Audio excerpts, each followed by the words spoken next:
Welcome. In front of me is a Sony Xperia 10, and today I will show you how to enable night mode. So to start, you can open up settings, then go into display, advanced, and night light.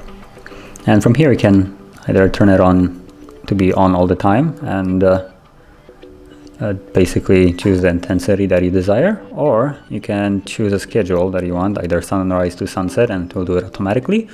or you can create your custom one and basically set the time where it starts and when it ends, and then intensity as well, and it will just automatically keep turning on to the time that you have set. So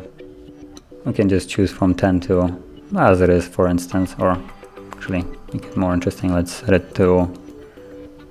time that is right now, so it's gonna be 17 to 50 like this, and press OK, and it should, as you can see, automatically went a little bit yellowish, and it will stay like that till 6 in the morning. Okay, now if you found this video helpful, don't forget to hit a like, subscribe, and thank you for watching.